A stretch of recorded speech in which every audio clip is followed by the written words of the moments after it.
chúng tôi bây giờ cho cái đồ văn chữ rong chắp là cái đồ văn chữ mua cho cái lú lúa mía cái đồ văn chữ trọ cử bên đồn nô mặn đồ chỉ pu cà bên chỉ để tại mình cha lại cà bên ở chỉ tao anh lúc xưa nó có chuyện pu rồi nhân dân đã ta tua cả cái cho lú nhau đầu lú tôi chuyện nó tôi bê cái tôi khổ cái phòng công mong đồ chua tu nu nó tôi đầu lú tôi chuyện nó thì cho họ mua cái ta cọ một cái day vacation là giờ mua mong cái tôi chỉ tao là con tròn đại lợi dạng của thì các phòng công mong đồ bê cà phê giờ bê luôn nên đồ co thì cà phê giờ mua đồ co tàu dây mua thì cà phê giờ cú xe lu một cho tin nên lần chân co luôn đi tên là ở rau công muốn đó chẳng đâu ya chữ sĩ kia đồ bê bao thì có cho lu từ kia là thì bia rú là giờ lên tụi chơi lu xe bê cái cho lu nó bê và cái cho thì muốn cho ya nó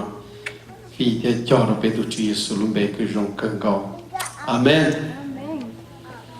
Hallelujah, bây giờ bạn chúc mừng thưa. Praise the Lord. Bây giờ này chế cú xe cơ thì bây giờ tí chế mà phong cách đi cơ đi nữa. Cho chả bây giờ tao tu chỉ cho chỗ đến tiền bên đây chỗ lại cho này chế na.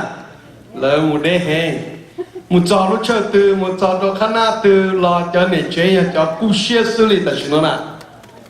Cho này chế cho một đêm chấp lời là xưa vậy cho tiền non chơi bé cho bao nhiêu tiền rồi họ chỉ còn công rồi nè, amen. Bữa tiền bây giờ mình chơi, nè cho hai bé con nè, họ bé tụi bạn chú trọng đến tiền, mua nè tiền lì hoa tàu phần rừng lo tiền, thầu cho bao nhiêu cho Giêsu trong chấp lời tiền, tuy mua lời tiền Giêsu tiêu hoa tàu nên tiền tiền nó ý dạng cầu, so thank you so much, cứ mẹ cho là cho nên chơi nè chừng cú xe lu mù khen chuyện thế bạn này giờ lựa chọn này học từ một chỉ tao nó làm bạn một na anytime cái này mua lúc xưa tây thổi này mua lên đó mà vẫn chú ý họ lựa chọn này là giờ đó you get away from the busy life này mua đó để họ chơi chơi to chỉ muốn này ta còn này chỉ sát cho nông thì chỉ sát cho tây giả cái nhiều xe gì và chưa hay lựa đồ yêu chơi yêu nó này amen.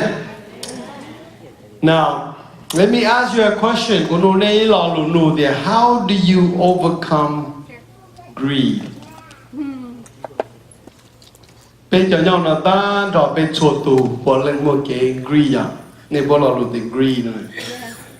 Nên tao lọt được greed rồi. Cái đu này à? Lọt được cái đu này nè. Lù mong mà chỉ thôi lông bây giờ là cái đu này à? Tại vì nó bị cả cái greed nữa mà thế. You just chúc khẩu hết à, okay? Just like you really don't want to give anything to anybody, nah? When it comes to money, greed is about money. Nhiệt chia yo ít khó hạt tiền, yo neng long xia. Nhiệt yo ít khó ở đâu nhiệt thì xin đau đầu. Nhiệt yo ít khó đâu nhiệt, you chỉ neng xí phải đầu. 我到底能许多道天？不要领导吗？你也去这海路，你会不海路？The money can't talk, right? But money is powerful, even though it can't talk. 不要领导，你也去这海路，但是你也莫会起行不要。有那个老么你古老么叫你见了我的，被许我的啊，也莫叫波呢。 thì tôi là khờ tôi này tôi khờ ngắm một chế là gì cũng sao thế cú là yêu của lấy ra quên đi ra là giờ này chỉ thuần như là nên cũng mới như đó nên quý khờ đó à wow sư cú là yêu của nè sư tiêu của lại nên giờ tôi chỉ của rồi bây giờ à nhiều mua giò nhiều mua phơi chỉ nhiều chân dìa chân đà thì nhiều chân我都搞理呀切些配 胸口老牙先去洗老的念了不要？这好吧，就是老爹的 root of all evil， 要老哪个对了？啊，念，没得是不是？会让高也是吧？从套那点，错牙了要比念，对不对？啊，去了要念。 hôm qua có lúc có thể chẳng có răng câu là em phải thấy nhiên của sư nhưng giờ thấy nhiên của sư mồ nhiên ở đâu này giờ sư lú nhẹ ở đó này tờ xin chú nhẹ mà bây giờ yo tao chế đó có nhon cá xe lu nhẹ mà bây giờ đó có bankruptcy ở này có gì li quan chùa thế là mua bây giờ là nhẹ yo tao đại lên đó yo tao ai nè mà mua xe chắc là đi nhẹ yo tao chế đó yo chạy mà yo cứ dùng xe lo mà lại được bỏ lại đó giờ nó cho nó chế hai cơ giờ nó mà mua nhẹ hàng ô nó bây giờ giờ nó đi cho chế rồi là nó khó yêu ya làm được nhẹ. So how do you overcome greed? Ủa giờ ô li chắc có thể liu có yên họ kể anh cho bu nhẹ cả con anh có cả nhẹ nè đó rồi bây giờ tin nên gì bây giờ bây sử dụng. But when it comes to money, I say more than 80% cannot release too much. Đó is become part of who you are. Đó nên cho có chỉ nếu ở có mua, giờ đi tụi nên mua nhẹ là chỉ nếu mua chơi mua thế là vậy. Ở đó nếu mua công mua bề thế đó thì nếu tụi nên mua nhẹ. Thì chỉ nhẹ chia đâu rồi cô đó có mua cái bộ cho dạng gạo thì, tụ mua đâu nữa chỉ cho nhẹ nhẹ chữ nữa chỉ tới chỉ nhẹ cô chỉ tôi yêu tiền. And so money can be good, it can be evil. Thì chỉ nhẹ đại nhẹ thì tiền sư nữa chỉ pay. Okay, the money alone doesn't create nữa chỉ không pay. Okay. Thì the way God see thiên thiên nhiên see God, here the way God treat nhiên, it can turn money into the root of all evil. Okay? Còn là nên sĩ chân cứu sĩ tòa là giờ vì nhiên vì cứu, từ giờ cứu chơi cứu xá bảo cứu mua cha co. Cú chỉ sắp lúa, nó để lâu ít rồi hay để sắm mua chỉ sắp lúa, bây giờ là, cái khó tin nên chơi cả mua, giờ lên đó. So the secret to overcome greed very simple. Ni bữa sáng thì nhiều thế, là này thì ô nhiều cơ sở cũng chẳng có chịu tông để tâm nó, cái trái phần cơ sở cũng đi cho chỉ tàu này à, đó nhiều tàu này. Too much. Cô khởi lì đầu plot xe cả cô đọc plot buồn. That's too much. Thì thằng này chỉ cả release con đời gì, con greed đời gì chỉ tờ đời này easily. Just be honest. So the wisdom key là to answer to the question is how do you been released from greed? Là giờ ô li chả có thể li bì thiết plà là giờ tờ là giờ not being locked up trong cho cái cơ địa để đủ là cho cái greed. Khởi nào xong ha. The simple question answer is giving is the only proof you have conquered greed. Giving is the only way can prove that you have conquered greed. There is no other way to prove it. How can God show us or how can God demonstrate what you did or what you did here what you did do? Do you know what? How can God prove that? God gave His Son the best of the best. Nothing is greater than what God's been giving to the world is His Son. He giving the best of the best. Và chuyện này mua khó dùng chắp là cứ cha khó dùng rồi đó nè. Giờ này mua khó dùng cha. Giờ này tu Giêsu là tổ luôn để tên nào. He given the best, proving that He loves the world. Khi đó thì người luôn để tên nào, anh người theo prove đó thì người giờ tu lu bê cho tu. Now God can say all He wants, but if He doesn't give, God can say, I love the world so much and I do this, all these great words. God can speak all these great words. But if he doesn't give, what does that show? 0. Amen? So when God said he loves the world, he proved to the world by giving his son to the world by dying on the cross to show the world that he loves you and me. That's how he overcome greed. Amen. See, those obey they basically overcome greed. But if you're not willing to give, then it's gonna be hard to prove to you that you overcome greed. So the only way you prove that the có in cho cái đủ là giờ là lùi mong lên để yêu cầu, chỉ yêu chủ yếu mua cầu sự. Beyond that, there's nothing can prove. You can say you love God. You can say I go to church every Sunday. You can say I read the whole Bible 10 times. I meditate every word. Amen. I go this, I go that, I do all this to God. But when it comes to giving and no show, what does that say? Then you still not conquer greed. So, let's go back to Luke chapter 6, verse 38. Keep this in mind. This is a word that sometimes it may give you a tickets to dinner with pastor, okay? I remind you again, keep that in mind. So which one is the last week I mentioned the anybody remember last scripture last week?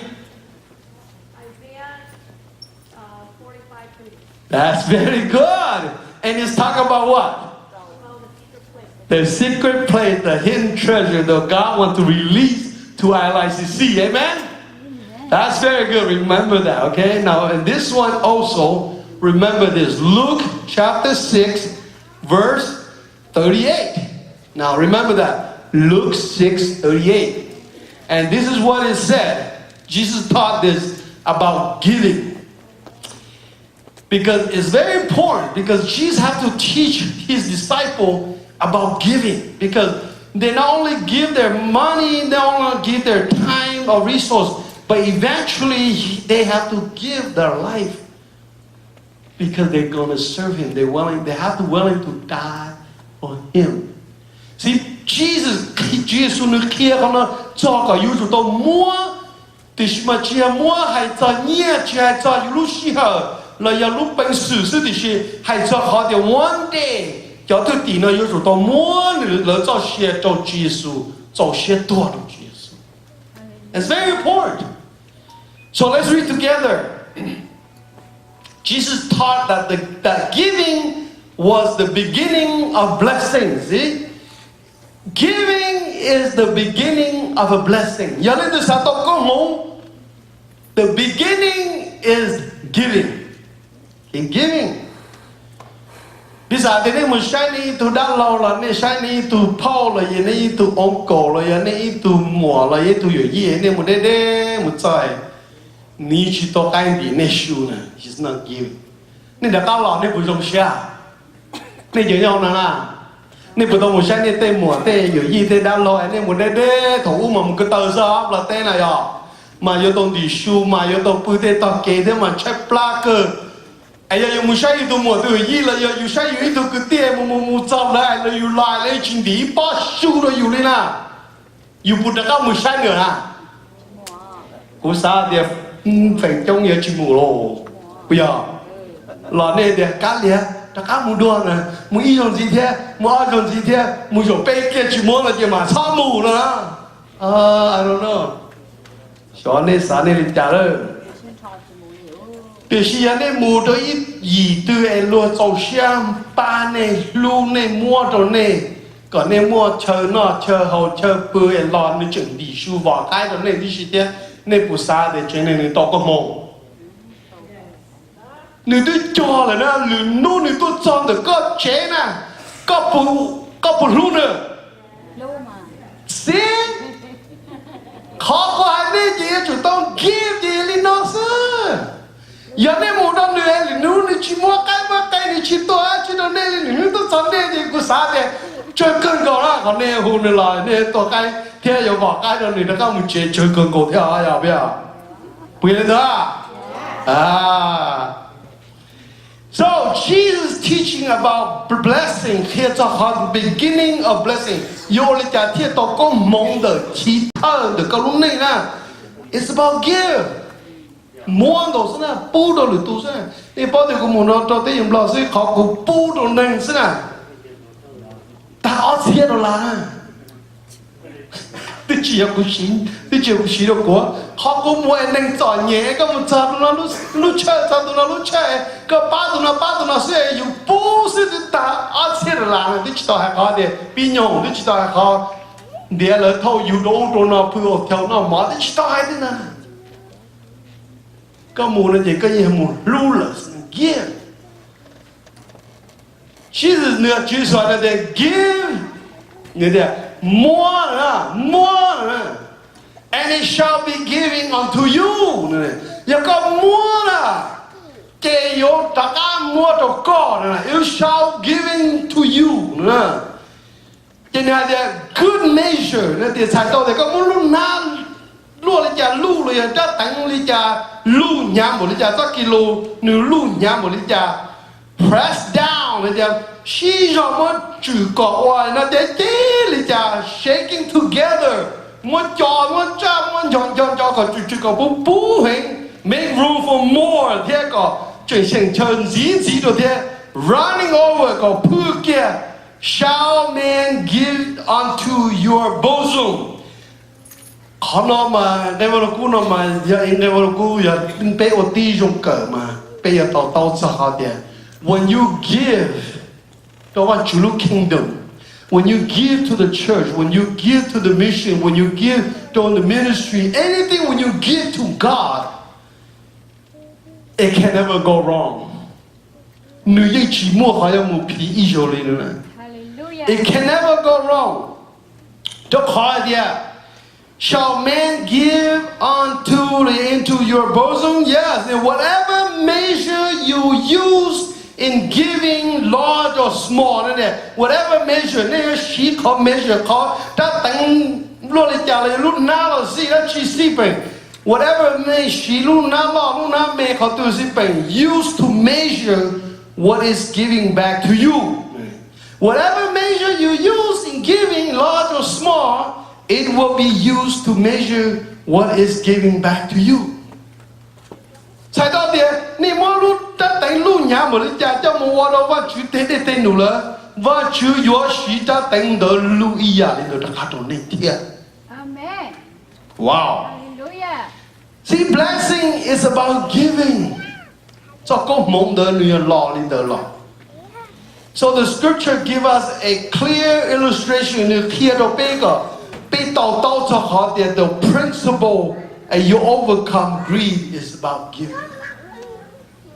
Khó bây giờ có yên bây lúc xe cái kẻ đu là bây lúc xe cái cú xì nè nó rồi thì cú xì nó gì đều cho xa bị chơi là để kẻ đu là gì xa rồi để cho nó thì cú xì hay yêu tao cầu đoan là yêu chỉ xa cho cầu đoan mù này tôi có lên bây giờ lòng tôi ít buồn nhưng mà staple nó trong kia thì chơi tao thì thao lên đó là bên mới chọn luôn được theo nhà bên hôm nào chú mua à okay and so now it gives us illustration là những kia nó có biết bao the incredible principles are there whatever you are you will create around you whatever you are you will create around you. Có à, và chỉ phụ được các môn lúc bản sự, lúc ability, là giờ lúc để nó đa do là giờ chân chế, nhon buồn gì đó có thế nhưng đó có là chỉ không đợi yếu chỉ tao, có giờ lên từ. Có một cỡ tao doctor thì cái ông mua lử thì cái mua nhẹ có một cỡ tao tu chế chân sai chế thì không đợi yếu surround có thì có giờ be able to make income là giờ tao nhẹ lắm. So call ladder là giờ có cái chân chế là giờ có the powers to attain wealth. Họ lúc chỉ nhìn trên đời họ muốn cho tôi nhiệt chia lọ. What will a musician produce? A musician produce more music and more musician. Nên thì giờ cái ý tụi nên kinh linh cao, cho hùng cao, thiên cho thiền cao chỉ có yếu bi cho tôi có tin nên cho hùng cao thế thiền cao. What will a peach tree produce? Cho chỉ đua này nữ yếu chỉ đó chỉ nữ yếu我đó chỉ cho chỉ đua đó nữ yếu chỉ đó chỉ đua đào. Near peach tree, so it produces more peach. What about a doctor? A doctor will produce more doctors. Nhớ đi, cho cái môn tờ cờ đâu doctor nó chia nó làm một cờ nó tên tôi farmer nó yêu phụ tờ tê nó chỉ tao doctor ha nên mà không à? Nó cho cờ lawyer nó chia như nhau nó làm một cờ tờ tê nó chỉ để quy lawyer mà, cũng mấy tuần rồi đấy. Phần đầu thì bây giờ sư hư mà cũng như trong một giờ thì chỉ liên để công bố số sự của sư hư này never worry nữa đó. Thôi giờ bây giờ sư hư trong tuổi thì chỉ tao cỡ lên gì thì công bố số thì của sư hư này thì cũng chỉ là do sư hư lợi nữa chỉ vừa đó. Bây giờ phần đầu cho chỉ muốn cỡ của doctor chỉ liên muốn cỡ là xe nhẹ tao doctor là sư tao là cho một đôi là phải đó. Nếu bao là mà họ lấy chuyện cỡ tờ doctor là tu cứ như doctor mà nếu chúng muốn cỡ nữa ít tu cứ kinh như doctor mà nếu cỡ tía là mà nếu thấy như doctor là sao bây giờ nếu tu nát môi mà chia thì nhá nhá bao số thì cũng kinh sinh đầu thì chỉ là vào đi movie cũng chỉ sợ khang phố nếu chúng muốn cỡ đấy tu chẳng cứ kinh sinh đầu chan nữa mà nếu cỡ thọc cỡ tu chan này thì có sắm play rồi có tía rồi mà có thêm một tổ nhà chàng nữa bây giờ thì chỉ cỡ lên chỉ liều chàng dư rồi thì yêu chàng tao bây mong lên bây mong nhiệt thằng nó sẽ là nhiệt cỡ chỉ nhớ chỉ li sợ tao nhỏ là chỉ quý chàng bây giờ chỉ tiếc đấy bây giờ so if you wanna be a doctor you have to go to school be a doctor. That's right. Amen. Amen. And you can become millionaire thì có chúng một số quan là luận đừng cho nên cứ giờ millionaire có nhớ cái gì bao số sư chỉ tao millionaire luận mua luận giờ become millionaire giờ lâu ấy tụi nên luận nu nhiều chúng muốn cho nên luận nu ai sai là lúc luận nu là sai đi cha mua bao nhiêu cho nên luận nu có thể lên đó luận nu có muốn đó cho nên quá dễ chỉ có gọi là cha ha ha ha tao nó còn mày đó cái mình nói cho nên tu sa trẻ con tu sa nếu trong linh đạo sư giờ có sa có improve có tu khen có dùng có mình nói cho nên dùng họ mới tôi chơi chỉ tí giờ họ nên tôi cờ còn nên bông chân mà chịu chỉ nên tua mà chỉ nên ba nên tu khen mình mà chú tới chờ mấy giờ thì bên giờ mà chịu nhớ tao chế sư tao thiên cho anh chịu nhớ tao chế sư tao thiên là gì nhận được gì chế khử thôi bây giờ cỡ hành ta một nơi giờ bây chỉ sang tu chơi chơi thế gì cho nhau tao chế rồi chẳng một chơi là này chỉ xả là bây giờ đó cỡ hành một bên cỡ này bên đây chỉ một chỉ tao này xong anh cho chỉ cỡ anh cho tao chế xe nên nó sẽ phân bón sự bón bón nhá sang lúc sang nào thì episode tôi sẽ để cũng chưa bao nhiêu thiên rồi là yêu chả cho tu chơi là giờ bây giờ trong đủ là bây giờ tôi muốn chơi này bây giờ chỉ chọn tôi chơi này ít thế này小股东人chơi mà chơi cũng muốn chơi không muốn chọn thế này giờ có chỉ chọn cái lượt tôi chỉ thả này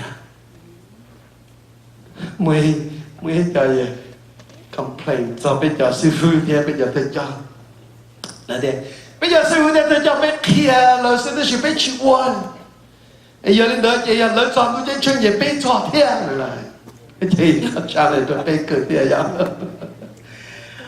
If they want a Christian produce more Christian, and John Chen này, đi tên nụ nó chỉ có một chỉ một cho nên là Chen có giáo sư nên tên nụ. As a Christian, is to produce more Christian. What about leader? Leader is to produce more leaders. See, you theo cho gì, you chủ tao cho kia, có giáo tu là tôi cho thiên là gì họ đợi giờ you tên nụ to give your time to serve, you give your time to help somebody, give your time to encourage somebody is all in the task of loving Jesus. So chúa ya cái bên lúa chỉ bên vấn đề của linh ya give to somebody. And it's not necessary to have nhiều sự chỉ ta để chúa ya cái mua yêu chủ yếu nhiều sự. Vì sự chúa ya cái hoa cái mua cái lúa xì hở cái lúa chơi lúa nhung một ba đầu tết tụt tròn nhẹ là lỡ mua nó mua họ cái mua cái lúa đào lúa rau một chơi một ba là chúa ya cái give the và chỉ take họ the or họ credit cho số tu chơi trên cáiตัวaccount nhớ sốต่อก่อน Hallelujah. Amen. Amen. When you sow, people around you want to start sowing like you. Giờ này cái ấy tôi cứ nhiệt cho công là nhiệt cho. Giờ có mấy cho nên cho có lỡ bỏ có cho lỡ là chị lỡ của xã cho thế. Thì giờ có chỉ cho lấy có phải gọi là cho xứ là chị. Tên rồi lỡ chỉ cho thế. Tao khả năng có mấy hả?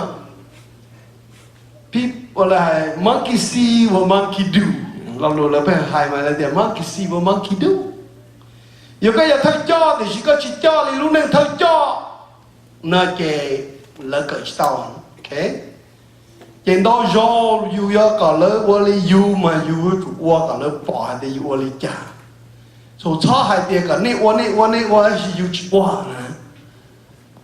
Nhà lỡ mua sức to lỡ, nhà lỡ qua sức to lỡ, u chỉ mua lỡ nhà lỡ tu mua lỡ nhà sức để chỉ vợ đấy là nhà thế nào? Tôi hỏi yêu về thì nhà sư chị nhà thì chỉ một chùa lo đi rồi à, chỉ một nhà của sư chị yêu về thì nhà thì tôi mua lời thì yêu chỉ mua đi nữa chị, hắn đã nữ chỉ produce our character cứ văn chữ require được bên nhau bên được kén à. So Jesus taught a very simple tool lên người ấy vậy, người kia cho họ 104 principle là gì để ít buồn bỏ nữa nè.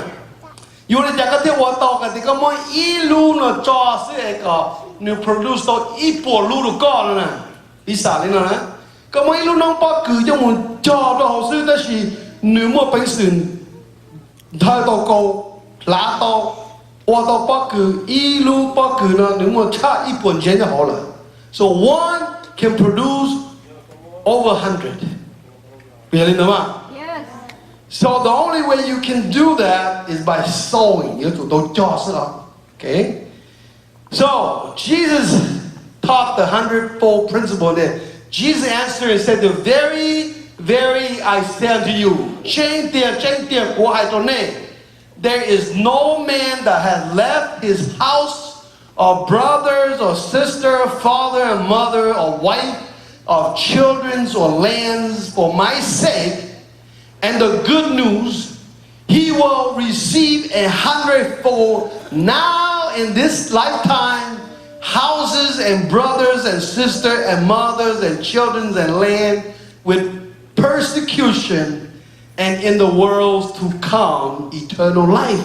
Cho nó rồi là Malaco chung của Chúa, cái năng của Chúa, cái bê cho là Malaco Mark 10:29 and 30. Jesus taught the 100-fold principle how they got to ít bổn bỏ nữa nè. Vì vậy là như thế khi họ nói cho tôi tỷ đó họ cho tôi tỷ nuôi thì Chúa Giêsu biết cho bên nhẹ bên gì bên tên bên nhiều chế bên là chỗ có bên cho là cả chế bên là chỗ có ấy bên đó là chi. What do we get? Because they're concerned. Lời nhân nên thế nào? Anh nói Chúa Giêsu thì ấy bên cho là bên nhẹ bên gì bên tên là trời bên là chỗ có ấy bên một cha có trong một trong nó bên đó chi. What do we get? Jesus thiên tế đồ lời thì change the qua đó nên thì there is no man that has left his house tu cái nữ cho nữ chế chia miền thì nữ mua online lấy đó, okay? I'm not talking about somebody who just go online now, okay, and never come home. Tu cái nữ cho sẽ cho nữ chế nên chế một cha và chỉ cho một dòng hoặc trở lại mà chỉ hai trên vấn题chân lý chân sống, đây là tất cả lo chuyện. Tu đã 你教你念你字你这个门中你接你读半年掉你就到这接清理清阿贝里你木到路你路得chờ lời lử thông à for my sake này cho Jesus to king thế đó và Chúa cho một rồng he will receive 100-fold now in this time này kìa kìa ta chỉ nói nữa tao ít buồn bỏ là 100-fold in Hallelujah. return nữa tao ít buồn bỏ plus nữa chuyện tao và chê nữa chuyện tao nữa tao cứ tao đi tao có muốn tao niệm tao chỉ tao mình tu nhở tao á thế with giờ cho cái persecution là luôn nên toàn đây nữ chế tao cho hiện đại thằng ít gì chỉ cần Amen. chạy tao lên nhà đâu bé let me give you my example lấy của luôn nên này à ok giờ để mua hai đứa tụi trả rồi họ để của hai đứa cây thế là gì họ cho lại nhiều thế hai cô kia thọ của một cậu sư phụ của một cậu ý xong thì của gia nhà mình tu của ấy có phong luật đấy tôi nói này các chồng cái sư phụ sao ở nhà các chồng một cậu đọc từ là giờ cậu on lụa tên đó ấy nhà một cậu sư phụ so my dad abandoned me already right there okay and then của thân tu được của chế nên một cậu sư phụ so I left to a big city so của cho của chế nên chế I don't know what I'm doing I don't know where I'm going but God just said go and I go.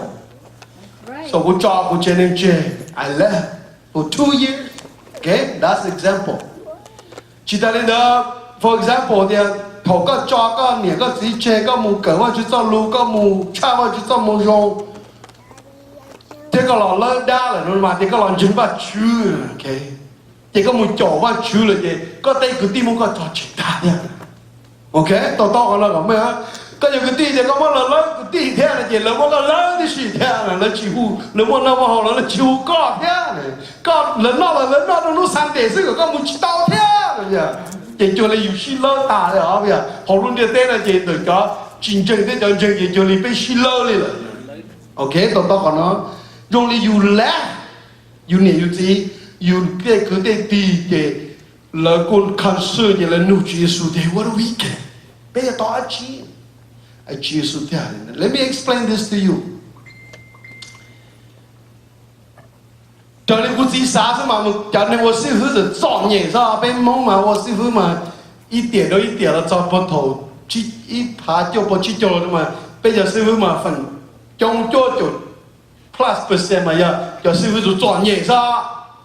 就好我师傅就没念那了 ，volunteer 是 ，OK。để thay đó để chỉ muốn nhiên nó để được chọn nhẹ chứ để pro để từ là để chỉ số trả bù là tụi một cậu sư phụ rồi ok nó chỉ muốn nhiên là ok cú li qua sư phụ bắt đầu ít sẽ cho qua cho lọt ra đó ít sẽ cho qua up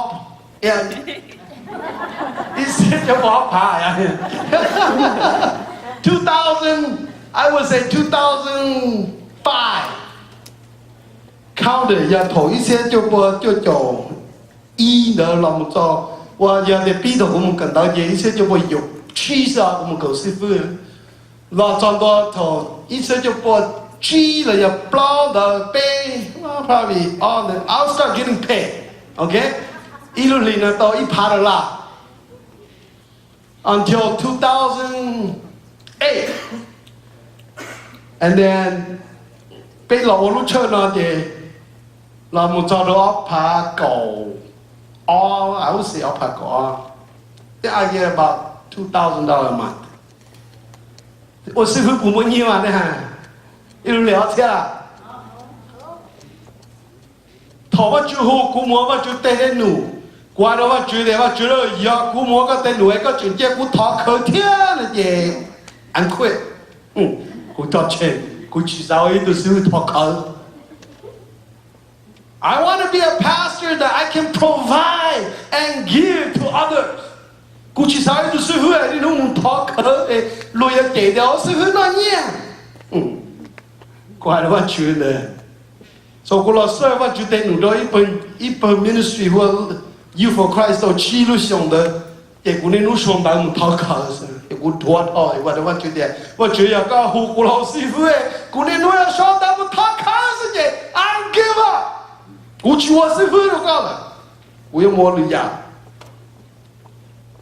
and God I guess God heard my prayer and God changed my life แต่ว่าจุดที่ว่าเนี่ยซื้อย้ายเราต้องเป็นนอเนี่ยซื้อที่มันเกิดว่า PA เนี่ยตอนนึงเกิดตาเนี่ยกูว่าตอนเนี้ยเนี่ยกูจะตอนเนี้ยเราตอนเนี้ยเนี่ยย้อนตอนละ okay and God continue to bless us ว่าจุดปีฝนก็มันรู้เนี่ยเลยเขามันลานหลวตัวเทียอะไรเนี่ยอยากคำเดียวเนี่ยซื้อจะเกิดคือตอนเนี้ยเราป้ากูซะกูชิมุนเนี่ยละ okay I don't thế khó mà chịu phổ có muốn có cho thế nó chế ta cái cứ tin nó họ là chịu hu yu hả yu thế phong yu là nó họ là chịu hu yu vậy cho li yu mà là lơ đá là mà yu lơ đá thì gì thế nào mà có lơ của lơ có đi bây giờ cú là tao cho cứ tin phong yu nó chống tao của nó này chỉ chống trả của cho ai nó nhớ toàn thế thế việc là bây giờ đó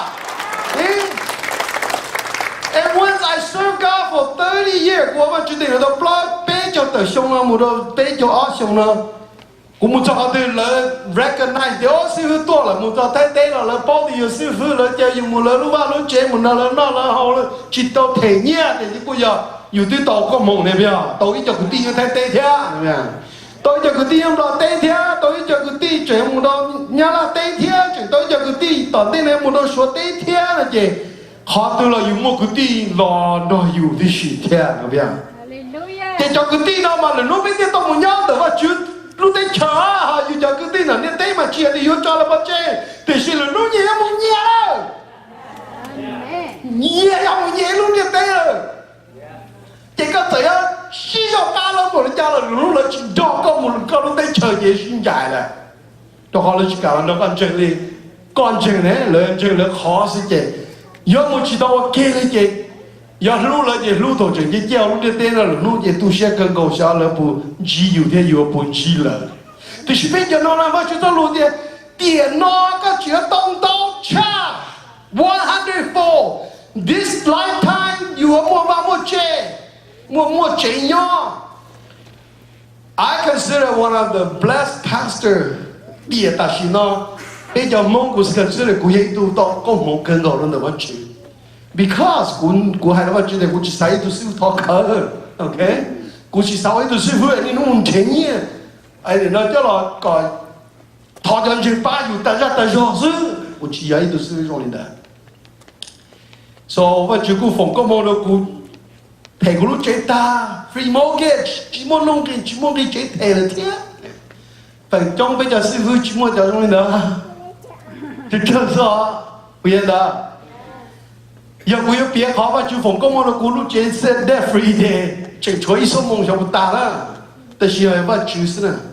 And God bless me with a house debt free。咕噜健身了不易的啊，头股票的要不不就爬的了，但是那个的人嘞就基本都爬掉啊。哎呀，有这么个天，路这有鸟路这去不得爬了，有师傅呢，我给到了，不要的，你要我就是不要，我就是，我知道了。It's all about God. So God bless you 104, right? 同我老到没说当然，我们要路这去，我们要路旁边一红是啦。I pay about $600 a month， 做boy路里一红不。cụ thể cụ bé tụi nhỏ thế bọn này bé nhai lúc chế đi không bự sư chỉ ta lên đây cụ này cụ chỉ để cụ bé lọt thế giờ là chuyện lọt chuyện lên gì thế cụ này cụ chỉ thế cho mùa thế cho miền Nam brother lớn lọt thế chế bé chế chỉ muốn chơi bự lì ơ nhau tụi bé luôn lì chỉ mấy gì thế mà short chỉ short mà ít nữa là cụ đã đi học bị chơi rồi that is 1997 同的有一次就我下。就走下 ，OK， 就走下。And within about what? 2005 minus 就走下 it's almost less than 10 years. God gave me a house. And by 2013, debt free. 我就退不路给最大了过。Hallelujah. 才到底有九万主万主 bless you 100fold。 Right. 故意去 plan your own business， 但得的希望主意我 business to you。แต่กูได้ตรงนี้กูต้องเคลียร์ได้แต่รอเดียชอบโจเนี่ยที่ชอบโจเกี่ยวกับมึงเกี่ยวกับมึงโจอยู่ไออยู่โจวันจุ Yes. คุยกันได้ Right. Seek first the kingdom of God and all that you need it will follow you Hallelujah. เทียบว่าจุเทียบว่าจุลูกได้เชิญเทียบว่าจุลูกจุยีเทียบว่าจุจ้าลูไอ้เชิญว่าจุชาลีลูกจะได้เนาะได้เนี่ยเสียลูกว่าลูกเจียปวดใจอ่ะจอนเดิมมาโจก็คาซื้อที่ลีดอกก็ย่อมุจอลูกก็ตัวหอยย่อเด็กก็โจจอนเดิมซื้อไอ้เปลี่ยนก็จะตัวเด็กเท่ก็จะต้องย่อนี่ฟ้องเหรอว่าโจจอนเด็กจะย่อเสียเจ็บมั่วเป็นสื่อเปล่าเด็กแล้วสโตรกที่สิเที่ยงอ่ะก็ฟ้องเหรอ反倒被人们不贴给我们，我们往徐江的我给不做不中大，我们的但是因不是定在么是错也崩大，这个我们就知道个喏，多个这知道依靠知道个对面都有生啦，我一靠我来讲梦知道来个了哈，到那到好喏来比较点，哎了得去吃不啦了得去做，我知道你放工我都被。nữ sa có bên nhon tế bên tàu con mông luôn em vẫn chưa rõ lúc đấy có bên sát chậu tên nữa tới xí bên chậu vẫn chưa gì chọn đợi rồi lo chậu bên I tell you if you let go the world and you follow God God will bring opportunity for you like never think before you can chỉ sát cho ý rồi you có chậu vẫn chưa thể tiền everything you have comes from God. So everything you will receive in your future will also come from God. So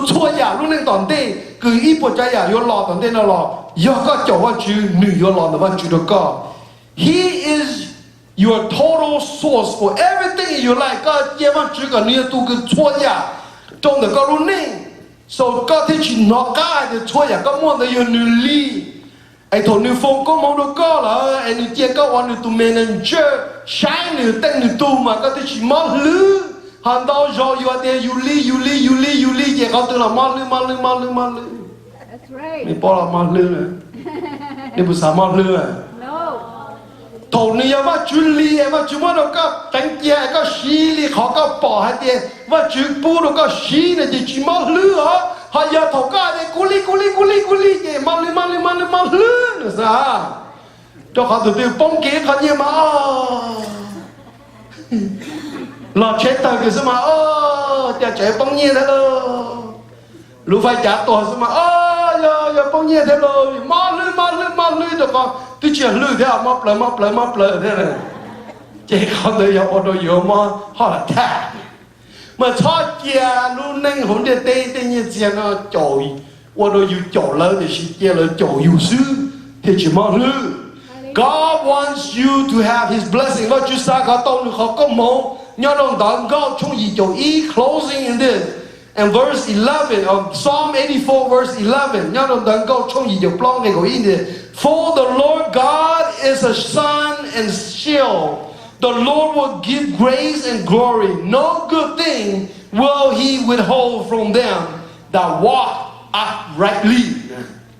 Nửa đẹp văn chữ tu văn chữ nữa nè, nửa lúc nút gì đâu có, thiên nửa lúc cái này cầu trông có, tí thái có. The Lord will give grace and glory. Văn chữ nửa muốn cho cái lúc cái luôn nu, cái lúc mình mỏ glory lúc chỉ mua cái chạy kinh lúc công lúc bên đó cho có, chỉ mua ý giả phê anh nhớ, chỉ mua ý giả cái giống anh nhớ withhold mà để nửa muốn chạy anh chỉ mua đâu tụi tin nên cái nửa uốn nên gian thành cho văn chữ nữa. Hallelujah. If you live with God, all that He has is yours. All that you have is His. That's Đó right. là principle đó. Giờ các tổ chức muốn ta chua ya cho văn chữ gì, chua ya văn chữ li ya có li ya văn chữ li. Thì giờ lên đời có thì tụm luôn nu. That's right. Nên bao giờ tổ chức số là hai tụi tụm luôn nu là yang men luôn nu thế.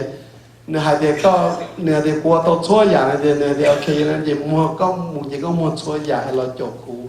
tên người một tu xe tao còn đi đừng đừng but if he know giờ tên người bao hạt địa tu nó giờ tu chẳng lo nu chắc cú thế người giờ tu muốn cho xe đó cú thế ai cho nhà người mua người giờ cú li ai khó cú mua lại cú mua rồi người chơi một nó ôi chả cú thế chỉ cảอย่าคือว่าชื่อมวยว่าชื่อมวยแล้วก็นึกปลดนู่นชาลูกเดตี้นะลูกเดตี้นะปีชิตตัวเองคอที่ชิโจชิโจนี่นะอย่านึกมวยแล้วก็ eternal life เนี่ยเดีย the next world in the world to come eternal life 做现代它为自己这ตัวคอตายคอในเดือนบ้าชิโนก็ยงชาลูกเดตี้นะปีชิพาปีชิปัวพัมโบลูกเดตี้นะปีชิตัวเองคอเลย Whatever he has is yours.